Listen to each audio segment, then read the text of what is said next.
Bon jeudi. Décidément, la météo ne nous fait pas de cadeaux cette année. On en a une autre preuve aujourd'hui. Plusieurs régions sont frappées de plein fouet par des orages violents. On va expliquer le phénomène avec notre collaborateur météo Alex Verville dans un instant. Mais d'abord, on va se diriger dans la région de Québec. Laurence, on rapporte chez vous des inondations, même des évacuations dans certains secteurs.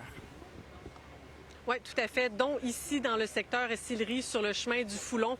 Vous le voyez derrière moi, là actuellement, on s'affaire à ramasser les dégâts qui étaient assez impressionnants. Là, vous allez le voir sur les images un peu plus tôt aujourd'hui. Là, on a parlé à des résidents qui nous ont dit que l'eau a monté de plusieurs centimètres et ce, à toute allure. En l'espace de 3 à 4 minutes, leur maison a été inondée.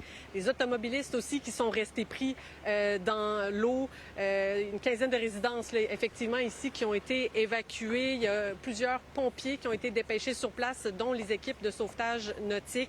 Hydro-Québec, la sécurité civile, des employés de la ville, des entrepreneurs privés également là, pour pomper l'eau qui reste ont été dépêchés. Il y a la Croix-Rouge également qui a été appelée en renfort là, pour accompagner les sinistrés.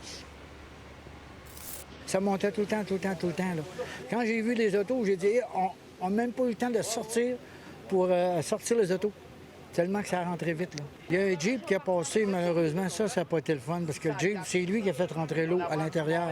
Il a passé trop vite, puis ça a fait comme une vague. Hein? L'eau est rentrée à l'intérieur. On a vécu la même situation il y a 30 ans. L'eau n'avait pas rentré dans la maison. Elle était arrêtée juste à temps. Mais là, cette fois-ci, on n'a pas été épargnés. On a vraiment une pensée pour ces sinistrés. Et la Ville a même dû intervenir à plusieurs autres endroits. Là. Oui, en à peine une heure, la Ville de Québec a reçu une trentaine d'appels. Même chose du côté de la Ville de Lévis. Des deux côtés de la rive, il y a des rues qui ont été fermées à cause des accumulations d'eau, des risques d'aquaplanage également. Et tout ça, c'est en raison des pluies intenses là, qui ont saturé le réseau d'égouts. Une grosse précipitation de pluie dans une très courte période. On a eu du refoulement d'hiver au niveau des réseaux d'eau, donc une inondation de plusieurs sous-sols. Puis suite à ça, une inondation au niveau de la chaussée dans le secteur à laquelle on se trouve ici sur le chemin du Foulon.